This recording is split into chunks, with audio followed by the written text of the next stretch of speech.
Okay, it's time, guys. We will quickly start. It's already 6:01. Cool. So welcome back, everyone, for on your own channel, Scholars. And today is Wednesday, so we have a class for Standard 12, where in the last class we had a quiz, which is a term 1 syllabus quiz, which went on very well. So now here we are to discuss another new chapter, like as a part of term 1 syllabus revision itself. It's chapter 7, as the thumbnail says. It's going to be part 1 revision of this chapter, which is an imperial capital, Vijayanagara, right? So that's heads up, that's exactly what's going to happen in class today. And yeah, I'd just like to kick off by saying that I'm very happy that the last class quiz went on really well, right? So yeah, we will start. Good evening, firstly, and let me just tell you something about myself. My name is Nikitha, as most of you already know by now, and I'm the history educator here at Unacademy Scholars channel, and I take classes for both standard 11th and 12th. And as far as my educational qualifications are concerned, I have recently graduated from Ashoka University with a bachelor's degree. I have a major in history and a minor in pol science. So talking a little about Unacademy's plus features, you can actually learn live from the comfort of your own houses, unlimited access to all of these courses which are taught by top educators of India, and all of them are available on one single platform. Then there are regular doubt clearing sessions, answer writing sessions, exhaustive coverage of syllabus, practice tests, live test series, and along with all of these, you'll also be given mentorship and guidance, and also access to study materials, which are usually in the form of PDF. So the way you can actually avail these benefits is by subscribing to Plus, and the pricing is as follows. As you can see on the left side of the screen, the left half, we have 6 different ranges of subscriptions starting from 6 months to 24 months. These are the actual prices, but if you use the code, which is TUM10, you'll be basically getting a 10% off on all of these subscriptions. So these are the post discounted prices. Quickly talking about Iconic, we have personal mentorship, live doubt solving sessions, weekly reports, parent connect, and also study planners. In the same manner, we have 9 different subscriptions for Iconic, starting from 3 months to 48 months. Have a look at the prices, pre-discounted, actual prices, and all that stuff, and feel free to go ahead with whichever one you feel comfortable. And nextly, there's something called as Emerge. As most of you know, it is a test conducted by Unacademy every week. The test is aligned with the latest CBSE guidelines. The format is similar, so it will act as some sort of practice for your term 1 boards. Highly recommend you all to go enroll yourselves in those tests and take part. The link for that is in the description below, so yeah, use that. Okay, cool. So that's a little pitch we had for today. A couple of you are already here. Good evening, guys. Prachi is here. Hi, Prachi. I am doing amazingly well, Prachi. Thanks for asking. How are you?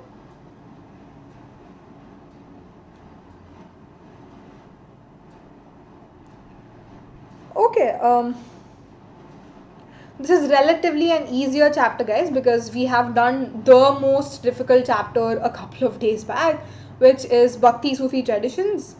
I know a lot of you all feel Bhakti Sufi traditions to be a little difficult when compared to other chapters, but I'm glad that we went through it again as a revision series, and I'm hoping everybody is clear on that. So since we've done that, I don't really think this Vijayanagara chapter is going to be that difficult. So it's pretty easy, it's pretty straightforward, nothing complicated concepts are not involved. So let's break it down page by page, and we can have fun while doing it. Yeah. At any point of time you all have any questions, feel free to drop a message in the chat box. We can take it, right? Okay, Yash is here after so long. Hi Yash, good to see you after long.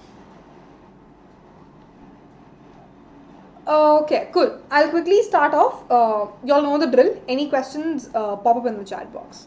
Yeah? Okay, so the term Vijayanagara itself, we have been probably said that term for 100 times now, or even more than that. Yeah? But most of y'all get confused as to what this term is, as in it's a city, or it's an empire name, or it's the capital, or it's the name of a king. Most of y'all have these doubts. Let's clarify it here right now. So Vijayanagara is actually two. It is the name of the city, right? But it is the name of the empire also. So there's an empire called as Vijayanagara Empire, and within that empire we have a city called as Vijayanagara city, right? So that's that. And if you literally translate it to English, Vijaya is victory, as most of us know, right? Vijay is victory, Nagara is city, so it basically becomes city of victory. So that's the origin of the word. Yash, got it. I was just normally saying, chillax. Okay, so that's Vijayanagara's word's origin. And when was this actually found? To be very honest, it was found in the early 14th century, right? In the first half of the 14th century. To be very specific, if I'm not wrong, it's 1336. Right? We'll also see who the founders are as we go ahead. But just remember that this is the empire which was founded in 14th century. And also, this is not an empire ruled by one dynasty. There are so many other dynasties which ruled Vijayanagara. And to be very specific, these are 4 dynasties. We'll look at all those 4 dynasties in the next slides. Right? So, in its heyday, again, what is heyday? Heyday is basically peak period, or when it was the most successful. So during that period, Vijayanagara Empire actually stretched from river Krishna in the north. Just take a map or just look at an Indian map and locate river Krishna in the present day Karnataka region, right? Or southern part of Maharashtra and stuff. So from Krishna right till the extreme south of the peninsula, covering present day modern states of Andhra Pradesh, Telangana, Karnataka, some parts of Maharashtra, Tamil Nadu, Kerala, right? So all of these states together were once upon a time under Vijayanagara Empire. That's great, right? Because such a huge territory under single empire is a good one, is a great empire, right? Okay, so that's the boundary stretch.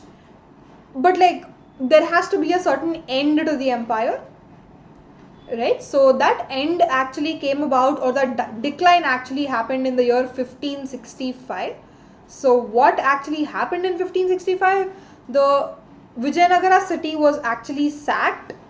What I mean by sacked is the enemy people, there's actually a war going on, there's a battle going on in 1565 called as Battle of Tallikota. Between whom? It was between Vijayanagara people, Vijayanagara army, and the Deccani Sultanates, Bijapur, Golconda and Ahmednagar. So it was an alliance of 3 Deccani Sultanates versus Vijayanagara ruler. Obviously, Vijayanagara ruler will lose because 3 against 1, right? So in that scenario, Deccani Sultanates actually came and destroyed the whole of Vijayanagara city. They even abandoned it, right? Because of all of these violence and stuff, nobody wanted to stay in that city anymore. All the common people also flew away from that city. Now the city is deserted, isolated, right? So that happened in 1565. And although it fell into ruins in the 17th, 18th centuries, so we're talking about 1565. But you have to remember that 1565 is not the last year of the rule of Vijayanagara. Vijayanagara dynasty actually ruled even after 1565, but a very smaller territory. It's not this large anymore. Yeah, it became much smaller, probably like a regional part or something. But even that vanished in 17th, 18th centuries. Even that small part was also gone in the next century. Physically, it's not there anymore. But still, people loved the empire so much. They were admiring it so much that this empire is forever instilled in the heart and minds of the people, in the memories of the people, especially living in that particular region. Right? So because from one generation to another, all of these stories, narratives, good things, they pass down from mother to daughter, daughter to granddaughter, like generations and generations. And then obviously people loved it. That's why they have all of these things in their memories. Right? Okay. Kavya is here with us. Hi Kavya. Good evening. Cool. So, to this day, like, this actually exists, but it's not in the name of Vijayanagara anymore, but the name of the city has been changed. So, we're basically referring to this as the city of Hampi, a very famous city. It has so much of national importance. It has been recognized by UNESCO as a World Heritage Site. In fact, like, so many people from India and also abroad go to actually visit Hampi as a tourist destination. It's a very popular tourist place, right? So it's still there in Karnataka. If you all just have like time or opportunity anywhere in the future, I highly recommend to go and see all these temples, architectural styles in Hampi, worth going and visiting, right? So, but like, how did this name for the city come around? It's actually derived from a local mother goddess who is Pampa Devi, right? Again, just to give you like what is this Pampa Devi, what is this local mother goddess? In most of the orthodoxy towns or most of the Indian villages, even now, they have their village deities or like the regional deities. That is why we have 3.3 crore Hindu gods. That's an interesting fact, right? In the Hindu religion, we have 3.3 crore gods. That is a lot. And why do we have so many? Because we have all of these regional deities and stuff. Out of that, Pampa Devi is actually one. And it is the local mother goddess of Hampi. And that's how the name came around as Hampi. Right? So all of these oral traditions, as I was telling you, passed down from one generation to another. And then we also have archaeological finds. They act as evidences. We have all of these monuments, temples, great building structures, and also we have inscriptions, right, which is epigraphy. So all of these sources combined together, they give us some information about Vijayanagara Empire, and that is how historians reconstructed the past of Vijayanagara Empire, right? So that's just the basic intro to the chapter. So now you all might have understood as to what will be the topics that we'll be covering in the next couple of sessions while dealing with this chapter, right? So very brief intro, guys. Till here, if you all have any questions, please let me know, because introduction is very important. Then it will be easier for you to understand the next slides. Any questions till here?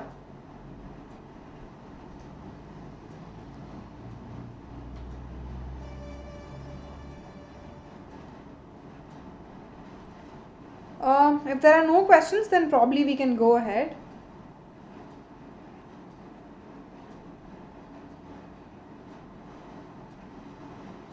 Okay, Prachi says no, ma'am. Cool. Thanks for responding, Prachi. Okay. Next thing we look at is the discovery of Hampi. Right? Like, now we know that there is something called as Hampi. These and these things are there in Hampi. Like, who discovered it and all that stuff. But like, what was the actual process behind discovering Hampi? Like, how did it go about? So for that we have an answer. It's not speculations anymore. We have a solid proof that Hampi was actually brought to light or invented in 1800, exactly 1800, the turn of the century. Who invented it? Colin Mackenzie actually invented it, right? But who is this Colin Mackenzie? Definitely the name doesn't sound like he's an Indian. Yeah. So at that point of time, people ruling over India was English people. They had their English East India Company set up in India, right? So basically he's a British man.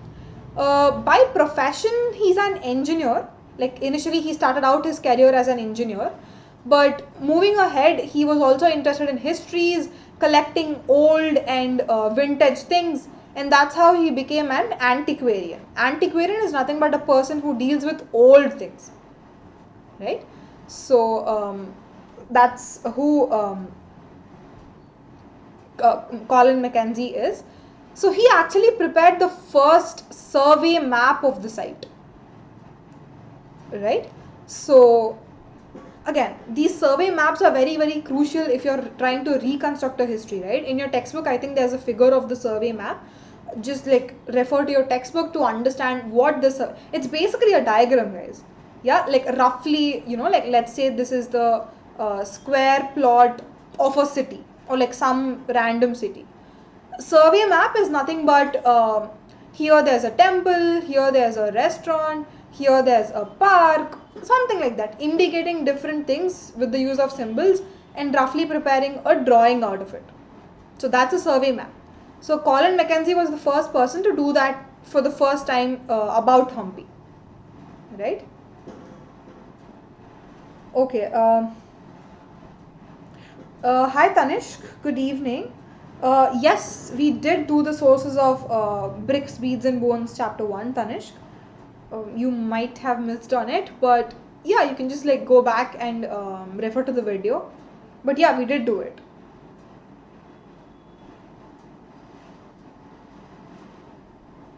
Okay, so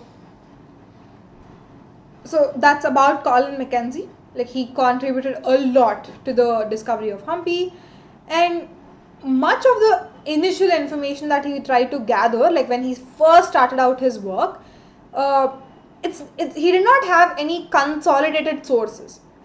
It's just that he had information when he talked to people in that region. But like, who are these people?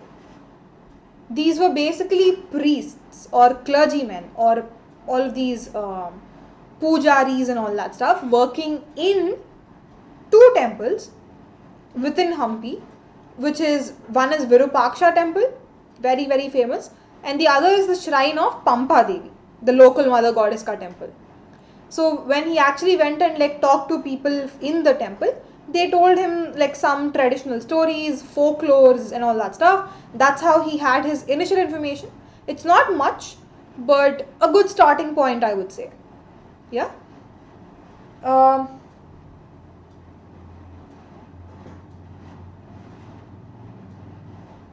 It's actually a part of the chapter's explanation only, Tanishq. It's not a separate video. It's a part of the explanation.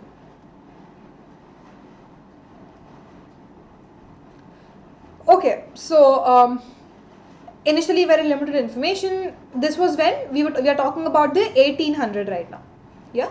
So as days passed by, what happened in 1836, like 36 years later, epigraphists, again, who are epigraphists? People who study inscriptions, right? So these people actually came across so many inscriptions, like dozens and dozens of inscriptions found at these temples in Hampi, right? Like within Hampi, just around Hampi, there are so many inscriptions talking about the Vijayanagara Empire. So that's a little more information. And as days passed by, in the year 1856, like from 1856, photography became an art. Like there were cameras clicking pictures, hard copies of pictures. So when that technology came around, photographers actually like clicked pictures of the monuments and temples in Hampi, and then these historians have actually used the photographs as well to study different architectural styles of the temple. Right? So like n number of sources. It's oral traditions, folklore, inscriptions, photographs, and then we also have textual traditions, coins, right? So many other things. So yeah.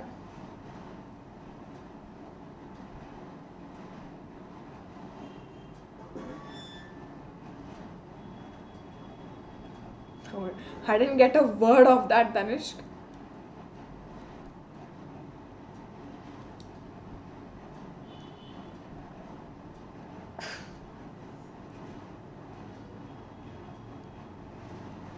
Okay. That's the end of the slide, guys. Any questions still here?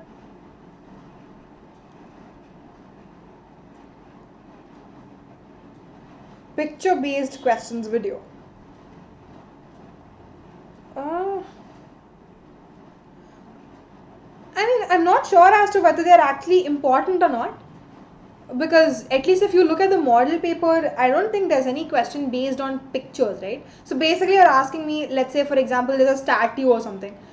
Give you the picture and give you 4 options and ask you to identify what that picture is. That's what you mean by picture-based questions, right? I mean, as far as I remember, I did not encounter any in the sample paper. So I'm assuming they won't be a part of your term one boards. But if you think that's important, probably we can do it on one day.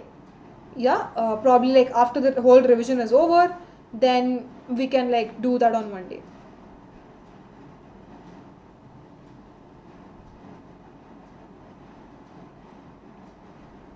Okay, so there's one in board paper.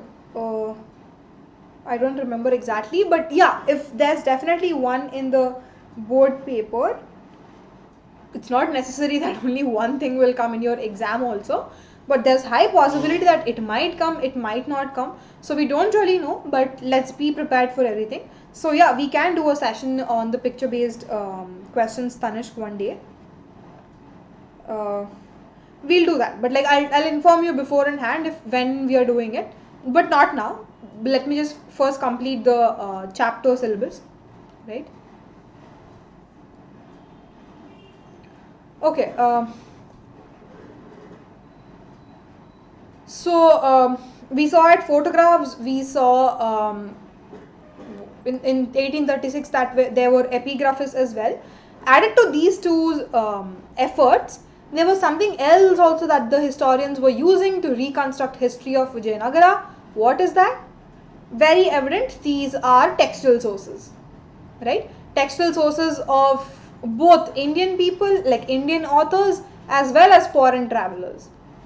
So Indian authors, like local authors, like people belonging to Vijayanagara itself, they only knew Telugu, Kannada and Tamil because that is where the region was located. So either they wrote the literature in these languages, or some other like North Indian authors and stuff, they wrote it in Sanskrit. So we also have Sanskrit sources, and foreign travel accounts are in different languages, like whichever language they knew. Right? So textual sources are also very, very important for reconstructing. Okay, then we have a little information about Colin Mackenzie because he is an important figure and it's worth remembering, like talking about him.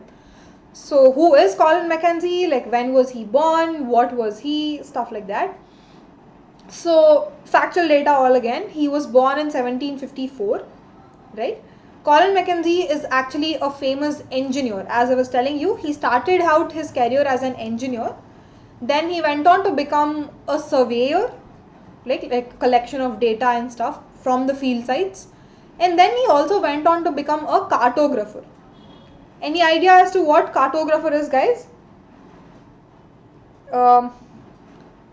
Again, cartographer, as I was mentioning in the last class, like a couple of classes before, is the person who actually designs or draws maps, right? So like be it political maps, be it boundary maps, anything. If a person is investing his time in drawing a certain map, then he is a cartographer, right? The process of doing it or the art of doing it is called as cartography. Yeah. So he was born in 1754. Somehow he came to India, and he has been working on certain antiquarian things. He wanted to find out about the history of India. He has been helping the East India Company in doing that. And in this process, in the year 1815, he was actually appointed as the first Surveyor General of India, because he's a surveyor as well. Right? So that post he held on from 1815 to 1821, when he ultimately died. Right? So he held on for that post for 6 years, and within these 6 years he actually contributed a lot to the Indian historiography, especially Vijayanagara Empire. Right? So that's Colin Mackenzie.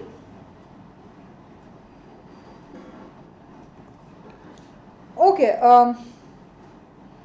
the next subtopic we have to discuss is Rayas, Nayakas, and Sultans. So, who are Rayas, who are Nayakas, and Sultans? We'll quickly have a look at them. Also, I was mentioning about the founders of Vijayanagara Empire, right? We have traditional evidences, like epigraphical evidences, that it was actually not one person who founded this, but it was a set of brothers, like siblings, by names Harihara and Bukka, who were actually responsible for carving out this Vijayanagara Empire. Right? And yes, it is in the year 1336, which is the early half of the 14th century. So, again, we've just seen that Vijayanagara Empire is not an empire just of one language or one culture. No, that's not the case. Because so many people, like all the people living in Vijayanagara Empire, they spoke different languages. They spoke Tamil, they spoke Malayalam, Telugu, Kannada, Konkan, right? Like some people also spoke Sanskrit. So many different languages, and therefore so many different cultures and traditions were being followed by people of Vijayanagara Empire. Right? Um, Again, like how was the empire, right? Like, did it have any conflicts with surrounding kings, or was it like a peaceful empire? So to answer that question, I don't think Vijayanagara Empire is a peaceful empire, because again, when I mean peaceful, I'm not talking about like the chaos and stuff. I'm just referring to military expeditions, right? That ambitiousness of the rulers to expand their territory, that was actually there, right?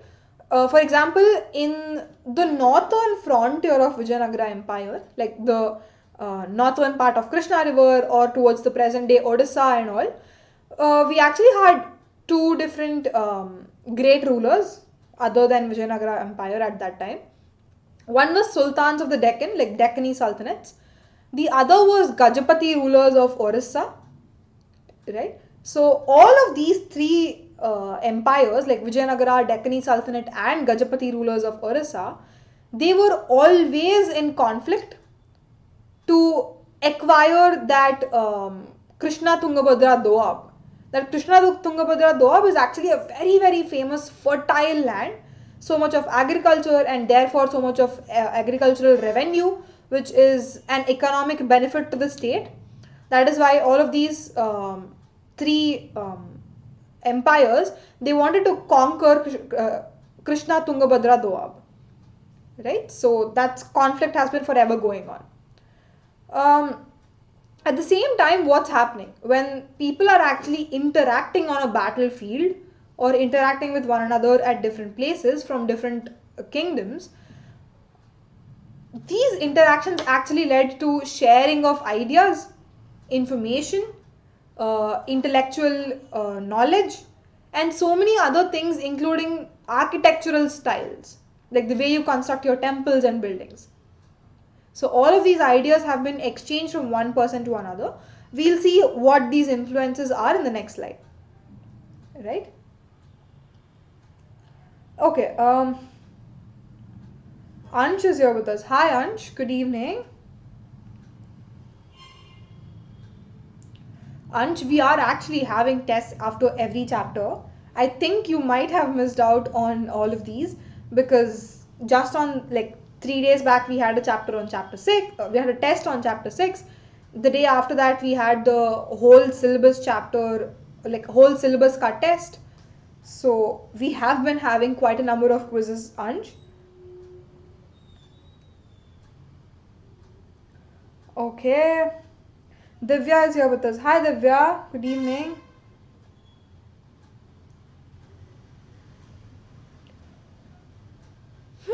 Okay, so we'll move ahead. So we're talking about the borrowing of architectural styles, right? So the rulers of Vijayanagara people, when they came in contact with other two, like Gajapatis and Deccani Sultanates, they actually tried to borrow concepts and also building techniques, right? I don't know, like it can be very very simple things also, right? For example, when I refer to architectural techniques, don't think of it as something like very huge or big, right?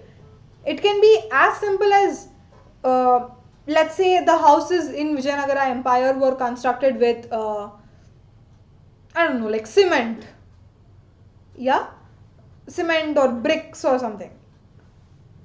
And when the interactions were happening, probably Vijayanagara people were actually inspired from some other kingdom, because the other people have been making use of some other material to construct their houses, like clay or sandstone or marble or something.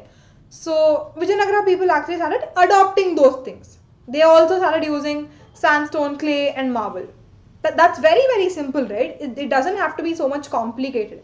It can be as simple as these, right? So that's what the exchange of ideas and information have been happening. Yeah. Okay.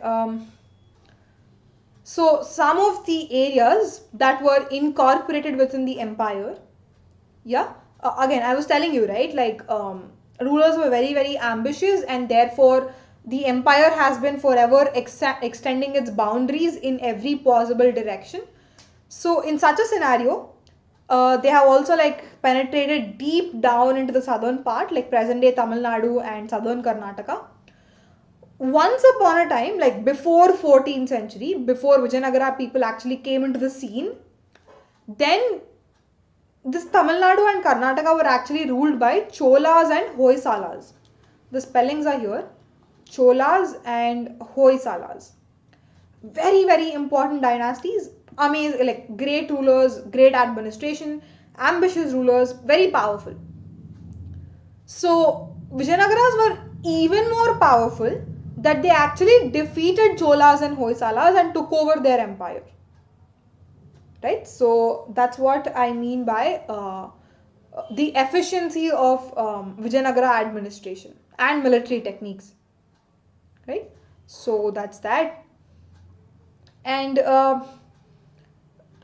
again, like once this happened, there was already so many people who wanted to build all of these temples, because they are great patrons of art and architecture. Like these are basically rich people. Only rich people have money. Only if you have money, then you will have the thought of investing it in some random constructions. Otherwise poor people won't have those thoughts in the first place. Yeah. So it's only like because of rich people, because they're donating money, that all of these huge temples like Brihadishwara temple, which is in present day Tanjore, and then we also have Chennakeshwar temple at Belur, right? So all of these temples were built by the ruling elite.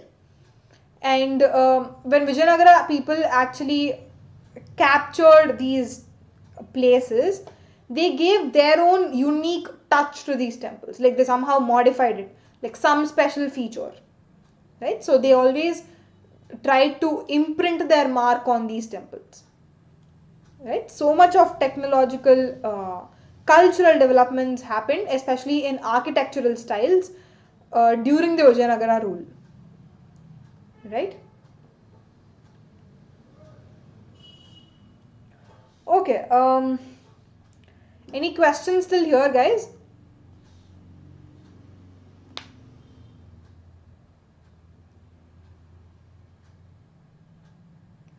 Shivam, I quite didn't get you. Do you mean like plus platform or like special classes and stuff? Is that what you're asking?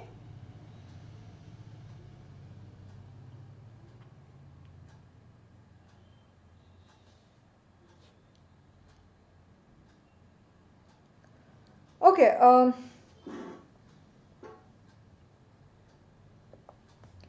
If there are no questions, then probably I'll go on to discussing about a newer sub-theme, which is kings and traders. Divya has a question. Just give me 1 minute, guys. I'll clarify her doubt. Second paragraph, I think you're probably referring to this one, Divya. So if that is the case, I just meant to say that forget Vijayanagara for a minute, right? Forget about all of these 14th century Vijayanagara for a minute. Just imagine the 13th, like 10th, 11th, 12th, 13th centuries. Then there were actually two powerful kingdoms in the south, which is Cholas, and then we also have Hoysalas. Hoysalas ruled over present day Karnataka, Cholas ruled over present day Tamil Nadu. They are very powerful. Yeah, it's not to say that they are weak. No, they are not weak. They are in fact very, very powerful, very, very efficient.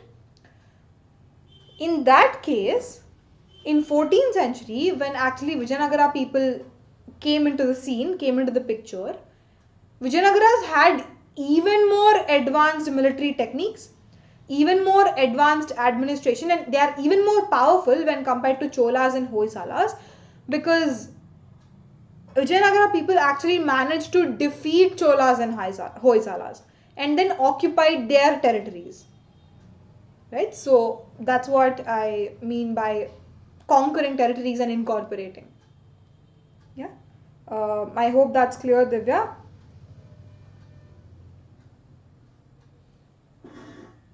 Let me know if it's not, but like, I hope it's clear. Okay, you got it. Cool. So we'll quickly talk about kings and traders. Right? So let's first look at warfare. Like through the lens of warfare, we'll look at what the kings and traders have been doing. Very, very important, because just now we have seen how kings were very, very ambitious and they wanted to expand their boundaries. So in that case, wars are bound to happen. Right? They have to happen to expand their territories. In such a scenario, the Deccan region is as such that the geographical area of the Deccan, probably because it's a plateau region, or like the geographical terrain, right? It's very, very suitable for cavalry type of warfare. Again, by cavalry, I mean usage of horses in the war, right? For example, when we were talking about Mahajanapadas, we have seen how elephants were important in we have seen how elephants were important in warfare, right? In the same manner, when it comes to this Vijayanagara Empire, because of the geographical terrain, horses became important. But honestly speaking, horses do not grow in India. Like even if they grow, they're not that strong horses and stuff like that. Not very effective for horse breeding because of the Indian temperatures and weather. So in that scenario, we don't have horses, number one, but we need horses for war. Then obviously what's the option we have? That we have to like borrow it or like import it from some other region. What is the nearest option available to us? We have Arabia and we have Central Asia, right? Because these two are very, very important places for horse breeding. They have n varieties of horses, right? All of them amazing, pretty strong, powerful horses. So in that case, Indian people, especially Vijayanagara people, actually imported horses from Arabia and Central Asia, right? But we are not interested in how many horses are exported, in what way the horses were used in the war. We are not questioning that. We don't care about that. The thing we want to know is who was actually involved in this horse trade. Right? Like there has to be some merchant, there has to be some trader who is facilitating all this trade in the first place. Right? The answer for that is, in the first few years, all of this Arab trade, or like horse trade, was controlled by Arab traders. Like all of them were Arab origin people, Arab natives.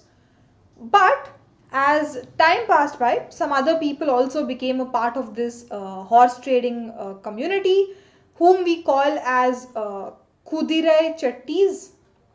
The spelling is here, guys. Please have a look at that. They're called as Kudire Chattis. All of the whole of the community basically involved in horse trading.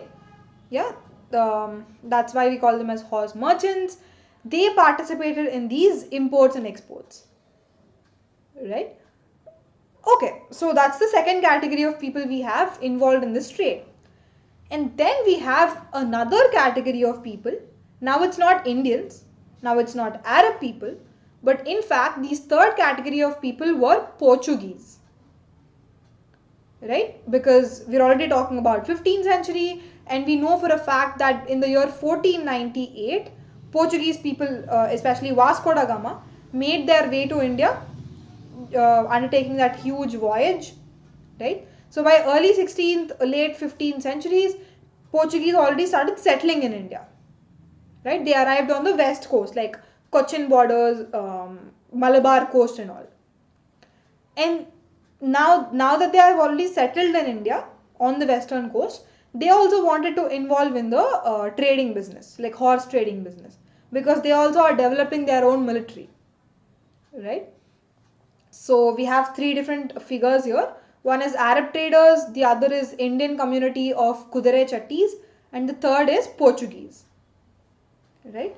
So yeah.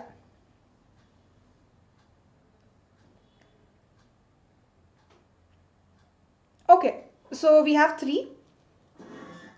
We'll quickly move on to the next slide, where we'll talk a little bit about the superiority of Portuguese.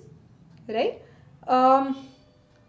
Again, honestly speaking, Portuguese were very, very technologically advanced, because hailing from Western countries, they had so much of superior military technology, in the sense that while we are still using like handguns and huge cannons and stuff, Indian people are still there. They don't have all of these advanced like modern technology. In that situation itself, Portuguese people started using all this super amazing technology like muskets. Right? Muskets are these long guns. Right? They're very, very effective. Right? So because of that superiority, it became very, very easy for Portuguese to take control of all of the trade, and also like wage wars with neighboring kingdoms, and also defeat them. Right? So that's the domination of Portuguese. Portuguese first came in Goa. Yes, absolutely right, Divya. Portuguese actually first entered Goa. And when I mean the first reference, I'm basically talking about Vasco da Gama in the year 1498. He reached Goa. Right? And slowly people started settling there also. Yeah.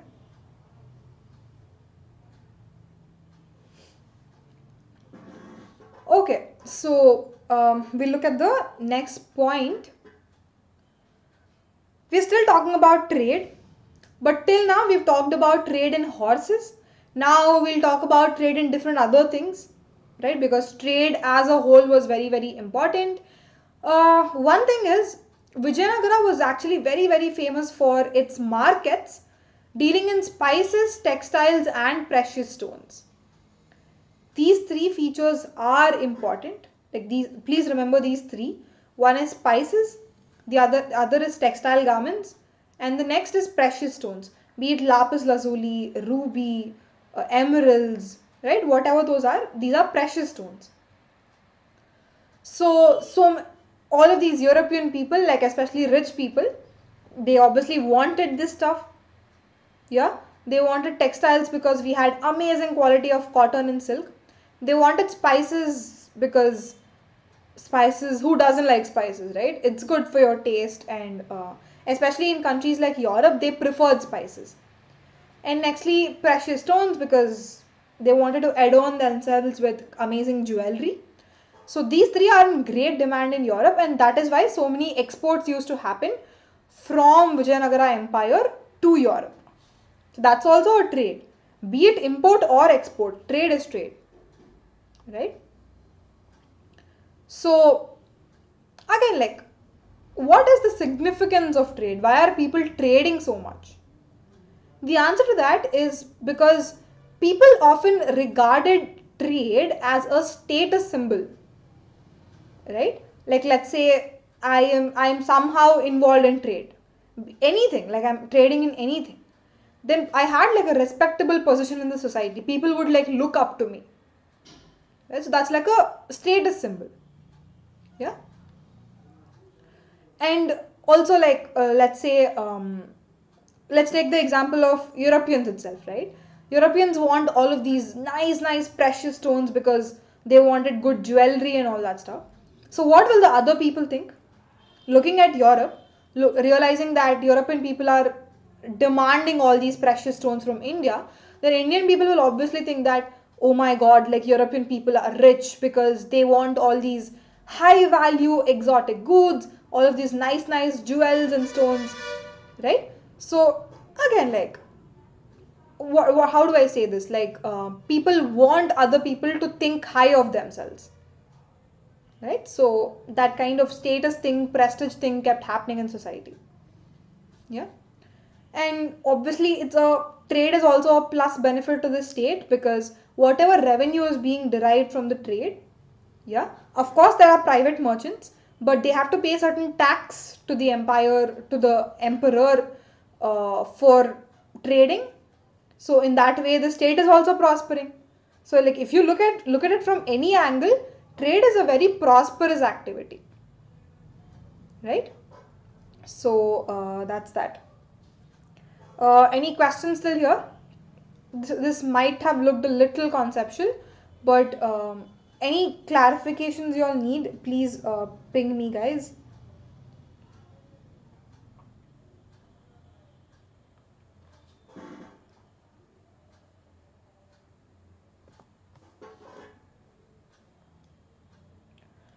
Um, if there are no questions, I will go ahead.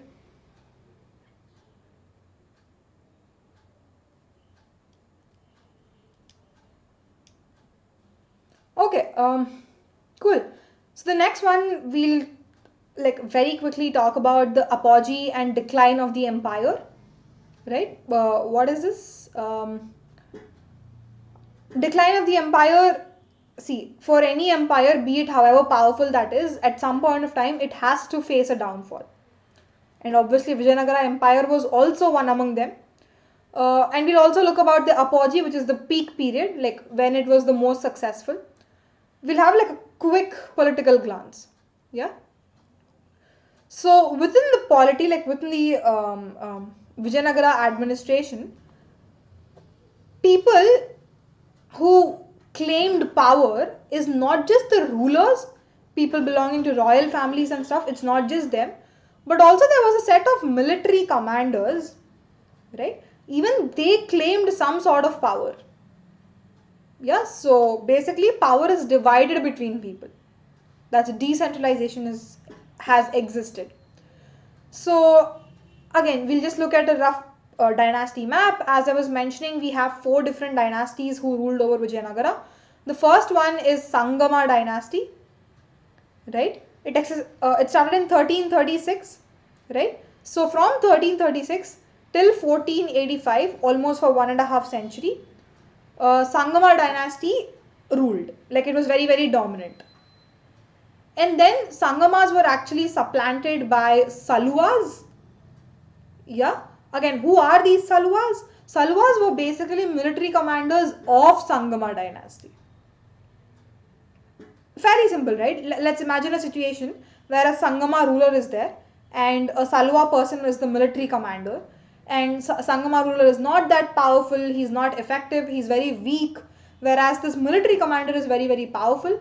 And looking at an opportunity, like looking at some kind of political instability, the Salwa military commander will obviously revolt against the king, revolt against the Sangama king. That is exactly what happened. and that's how Saluvas came into power, defeating Sangamas. But they did not last long. They hardly were not even there for like 20 years, not even 2 decades. I think like roughly 17, 18 years, right? So after them, Tuluas exerted their power. Tuluas is the third dynasty which ruled this empire. So the very famous figure which we know, which is Krishna Deva Raya, actually belonged to Tuluva dynasty, right? So there's nothing new that we have to learn about Krishna Deva Raya. All of us know something about him. But if you have to like conclude in one sentence about Krishna Deva Raya's rule, you could just say that his rule was characterized by expansion and consolidation. All of us know what expansion is, like waging a war and conquering the other territory. Consolidating is the next step of expansion. See, let's say you conquer something, you won the war, you won the battle, but you're not like exerting your dominance and power on that newly conquered kingdom.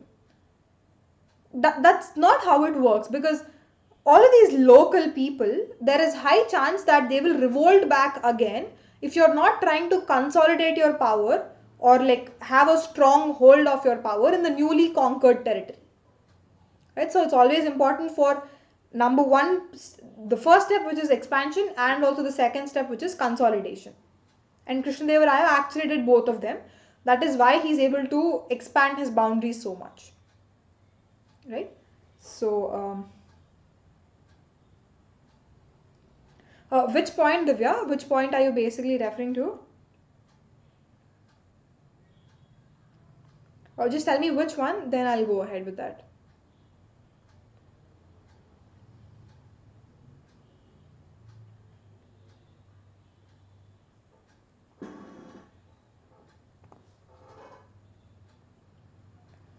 One and two. Okay. Yeah, the first point is nothing but there's a lot of decentralization of power. What I mean by decentralization of power is all of the power is not vested in the hands of the ruler himself, but some of the power is in the hands of other important people also. For example, like prime ministers, military commanders, or princes and princesses, so, or like other members of the royal family. So power is distributed. So in that scenario, just remember that power is also in the hands of military commanders because they had so much of army under them, right? So that's the first point. And the second point is we're talking about the list of dynasties that ruled over Vijayanagara Empire. The first is Sangama dynasty, which lasted till 1485. Starting from 1336, they were there in power till 1485, which is 1.5 century. Yeah, so that's 1 and 2, Divya.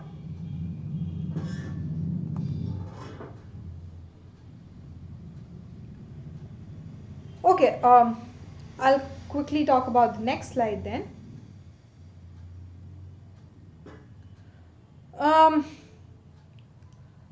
We're still talking about Krishnadeva Raya, like his effectiveness, his greatness, his military capabilities, right? So during his reign, Vijayanagara Empire has actually caught hold of this Krishna Tungabhadra Doab, which I have been mentioning in the last slide, which is also called as Raichur Doab, right? A different name for it, Raichur Doab. It came under the hands of Vijayanagara Empire in 1512. Most of the Vijayanagara kings fought so much to get a control over this Raichur Doab many times before Krishnadeva Raya, but nobody was successful. But it was in fact Krishnadeva Raya who was very successful for the first time in capturing this Doab in 1512. And then eventually he also went on to conquer the Gajapati rulers, their kingdom in 1514, and also inflicted so much violence on sultans of Bijapur in 1520. So these are his military expeditions. And yeah, like the same point I was mentioning in the starting introductory slide also, that Vijayanagara Empire was actually not a calm empire per se, right? Because some or the other time, like every year, it has been constantly engaged in some sort of conflict or some sort of war, right? There was always this military preparedness. Everything was just ready. What if somebody attacks suddenly? Then they have to defend themselves. Then they were ready at that time. Right? So that kind of military preparedness was forever there. That doesn't, like, if anybody hears this statement, then it's very easy for us to assume that because of all this military and stuff, there must have been so much chaos, there must have been so much violence, disruptions in society, nobody is like peacefully living and all that stuff. But that's not the case. In fact, people in the countryside, people in the interiors of the empire, they actually lived with so much peace and prosperity. They were protected, they had so much peace. What does this mean? The king, the emperor or the empire is clearly trying to differentiate between the internal security, internal peace of the empire and also the external war capabilities. So that differentiation is important, right? Because whenever the war is happening, that impact or that negative consequence should not be felt by the citizens. That's not a good thing. So Vijayanagara rulers actually made sure that such kind of things didn't happen. Everything was going well, right? So that's that. And other credit also can be given to Krishnadevaraya in the sense that he was actually a great admirer and patron of art and architecture, and therefore he donated so much for building some of the very fine and beautiful temples, right? And he also built so many gopurams. Gopuram is an important architectural style of the temples in South India. So he also added these nice gopurams to many South Indian temples, right? Not just that, he also founded a suburban township, right? Again, you all know what suburban townships are, the present day concepts, right? It's near Vijayanagara, but he particularly gave a name for it, which is called Nagalapuram. He basically named it after his mother. His mother was named as Nagalamma or something. Yeah, if I'm not wrong, it's Nagalamma. So he named this township after his mother. And some of the detailed information we have is about Vijayanagara Empire comes from his period only, because he actually made all of these authors and writers to write about Vijayanagara. Before that, nobody was, no other ruler was interested, right? They were like, do whatever you want to. There was no pressure. But now Krishnadevaraya actually asked so many authors to write down whatever is happening in day-to-day life, so that it will serve as some sort of source for the future generations. So yeah, that's the impact or effect of Krishnadevaraya, which we even feel today, right? He has contributed a lot. Okay, so that's about Krishnadevaraya in general. So why did we talk about him a lot? Because we were dealing with the dynasties that ruled Vijayanagara. The first was Sangama, then it was Saluva, then we have Tuluva, under which we discussed Krishnadevaraya, right? The fourth one is actually Aravidu, right? But like, how did Aravidu come over? Once Krishnadevaraya died in 1529, right, there was so much of conflicts happening. The same manner, like military commanders were actually rebelling against the Tuluva kings, and that is how in the year 1542, after like 13 years, Aravidu people were actually successful in establishing their own dynasty, right? It ruled for a great period. It ruled till the end of 17th century. That's a lot, right? Again, for another 1.5 century, I would say. During this particular period in Aravidu times, there was constant chaos. Why? because all of these Aravidu rulers in some sense are clever, but like badly clever, I would say, like cunning, right? Like cunning is the right word. They just go and like they don't want to wage a war directly with the Deccan Sultanates. They're not doing that, but they're somehow going and poking the Delhi Sultanates. Yeah, obviously Delhi Sultanate people will be pissed off by that if Aravidu people are doing something. Now Deccan Sultanate people are actually rebelling or waging a war against the Aravidu people.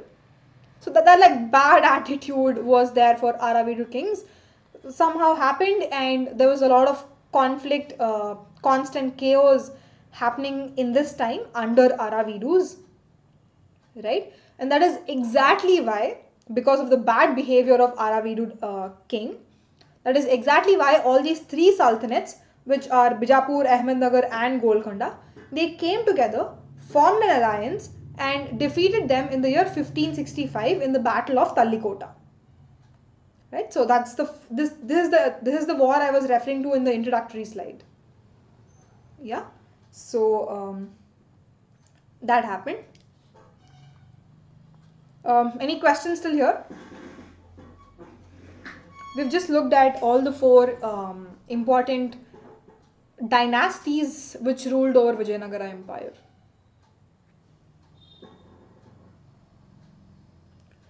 It was actually a war between an alliance of three Deccani sultanates. Alliance is nothing but three Deccan people coming together. These three Deccans are Bijapur, Ahmednagar and Golconda versus the Vijayanagara people. To be very specific, Ramaraya was the ruler of Vijayanagara at that point of time in 1565. Ramaraya. Right? So it was Ramaraya versus an alliance of Deccani Sultanates in 1565. Right? Okay.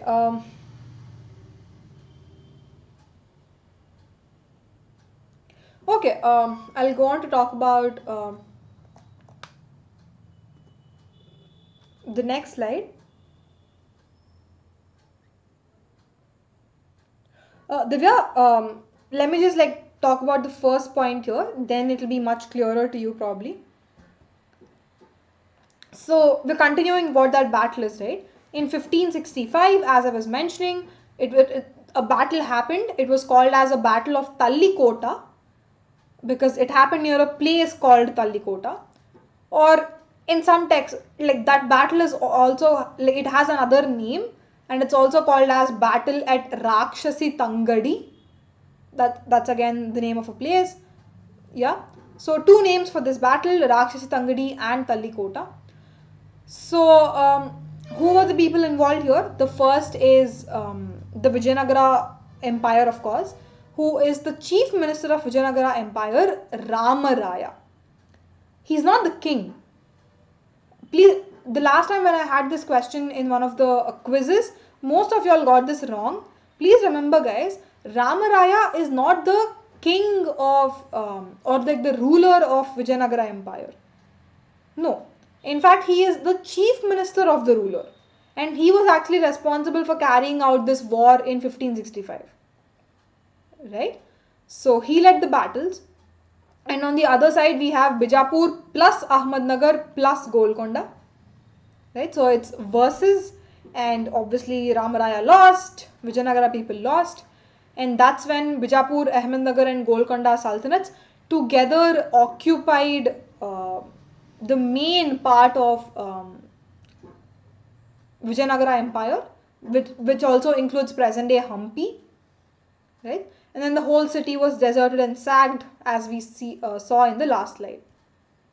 Yeah. Okay, so the victorious armies sacked the city of Vijayanagara. Noted point. The city was totally abandoned within the few years. People like just flew away from the city. They didn't want to stay in that city anymore. And see, Aravidu dynasty is still there. It's not gone forever. Because the entire okay, I'll just randomly draw a figure here. Let's say this is the Vijayanagara Empire in totality. right? Golconda's Bijapur and Ahmednagar are somewhere here. So when they tried to conquer, Vijayanagara is somewhere here, like Vijayanagara city is somewhere here. They have conquered the western part of the territory. Like all of this went into the hands of Deccani Sultanates. But there's still larger part of the Vijayanagara empire which is still in the hands of Vijayanagara rulers, which are Aravidu rulers, right? So basically Aravidu people were forced to shift towards the eastern part because now they need to have a new capital. They actually made Penukonda as their capital, right? Because the main Vijayanagara capital is gone. Now they need another capital.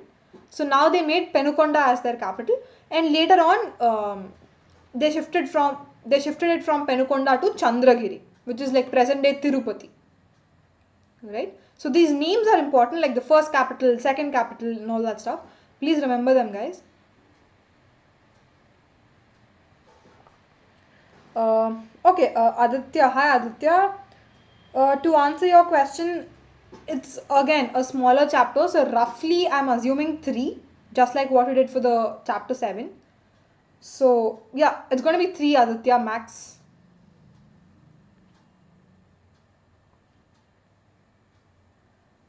Okay, coming back to those slides. Although the armies of sultans were responsible for the destruction of the city of Vijayanagara, yeah, because obviously because of Deccani Sultanate people only, the whole of Vijayanagara city was devastated. It was just like destroyed. Yeah, because they just didn't stay quiet. They went into every temple. They destroyed the statues of temple. They broke down the walls of the houses. You know, like everything was in ruins. Everything was like physically damaged. Right? So that's how horrible the situation was. But despite this, despite all of these physical violences and all that stuff, there were some times when Deccani Sultanate people and Vijayanagara people actually helped each other. Despite this hostility, despite this violence, despite of these religious differences, because they were Muslims, Vijayanagara people were Hindus, despite of all of these differences, they still helped out each other in certain scenarios, in certain cases, right? We'll just have like a look at 2 examples when people helped out each other. Yeah. So the first one is the example of Krishnadeva Raya. So when actually there was some sort of conflict, like internal conflict happening within the Deccani Sultanates, it's not just one instance, like so many instances, because every time you encounter the death of a king, he has so many sons or relatives or nephews. They keep fighting amongst themselves as to who has to become the next ruler. That sort of thing always happens. So to resolve those type of conflicts, those type of internal conflicts, Krishnadeva Raya actually got involved in so many of this and like resolved those conflicts, like helped them. Yeah. So that is, in doing so, he also got a title called as establisher of the Yavana kingdom. But like, who is Yavana? Like, what is Yavana? Yavana is basically a Sanskrit word which is used by the Indian people to refer to any sort of foreign people entering the Indian subcontinent from the northwestern frontier. Northwestern is basically Pakistan, Afghanistan, Sindh, Balochistan. So people, all the foreign people, whoever are entering India from there, they were referred to as Yavanas. Deccani Sultanates actually came via that route only. That's why they were referred to as Yavanas by Indians. Right? So, so now we see an example of Vijayanagara Empire actually helping Deccani Sultanates. Now we look at the reversal of the instance, right? In the same manner, Deccani Sultanates also helped Vijayanagara rulers in some way, probably the same scenario I would say, because when Krishnadeva Raya died, there was so much of instability, as I was telling, because people were fighting amongst themselves as to who wants to become the next king. In such a scenario, the then Sultan of Bijapur actually got involved and he resolved the dispute, right? So there was always this constant helping happening between Deccani Sultanate people and Vijayanagara people, right? So it was like a constant help. And last point of the slide, it was the adventurous policy of Rama Raya, who tried to play off one sultan against another that led the sultans to combine together and decisively defeat it. Again, this is a more clearer version of why the 1565 battle happened. So this helping of each other only happened till Aravidus came in. Matlab only like Sangama, Salwa and Tulwas had good relations with Deccani people. But when Aravidu people came in, and especially when Ramaraya took over the chief ministerial position, he's a very cunning guy. He used to have this double standards game. Yeah.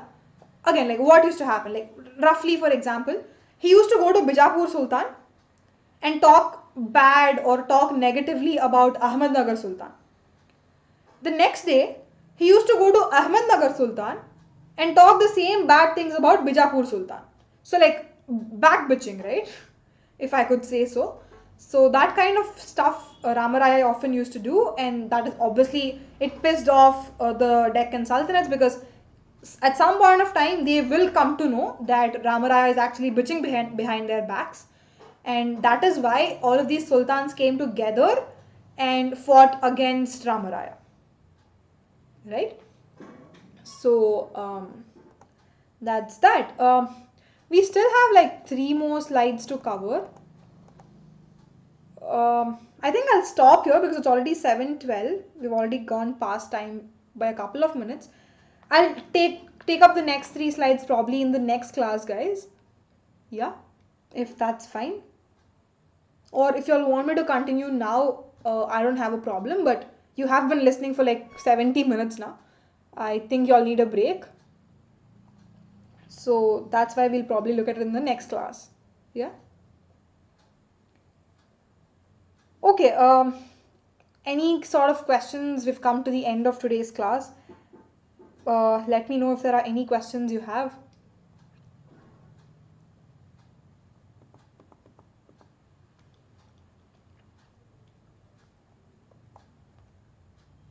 If there are no questions, probably I'll wind this session up. In case you all have any, like please type them in the chat box, like keep typing. I'll conclude the class and then I'll get back to your questions. Okay, so there's something called as Bugs Bounty, guys. It's an Unacademy special feature. It's an opportunity for you learners to report any sort of inappropriate content in this video. You can also be the first one to report it and claim a prize for that. The way you can actually report it is by looking at the form which is in the description below of this video. So go check that out as well. And yeah, finally, thank you. Thank you so much for tuning in so dedicatedly at 6 p.m. every day. I highly appreciate it, guys. Thanks so much. And if you like the content of these videos, please do like them, share them as much as possible, and also subscribe to the channel Unacademy. Yeah. Thanks once again. Just to give you a heads up, the next class is going to be on Friday, right? It's going to be on Friday at 6 p.m. We'll be basically continuing this chapter. Yeah, I'll see you then.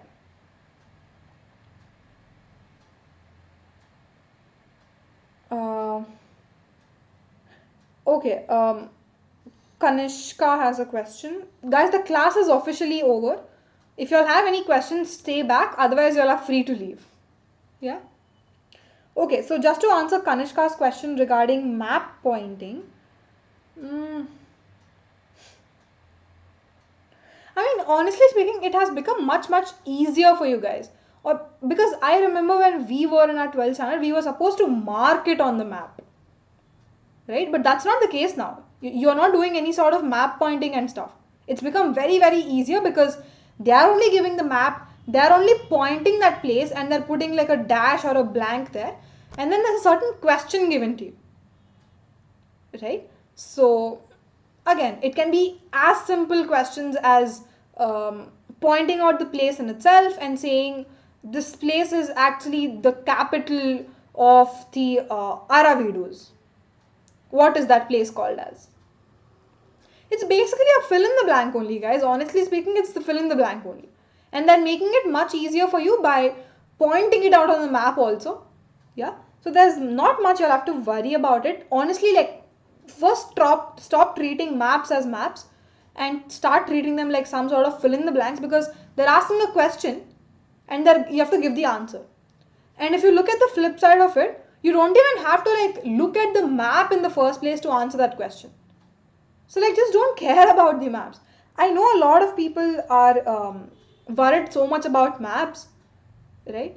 Honestly, y'all don't have to, because even without looking at the map, y'all can answer those two questions. Just like fill in the blanks, right? So there's not much you'll have to worry, guys. Normally, your normal preparation is very much sufficient and enough to answer the map based questions also. You all don't have to like prepare separately for it. Yeah. So honestly speaking, there are no tactics and stuff. It's just plain simple preparation. Okay, I'm hoping that answers your question, Kanishka.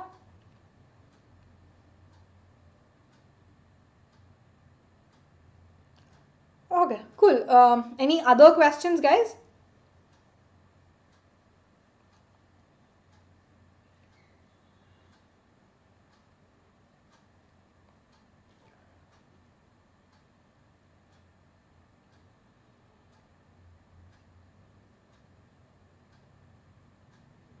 Okay, I don't see any. I'm assuming that's the end of the class. Yeah, I'll finish. I'll close this up now.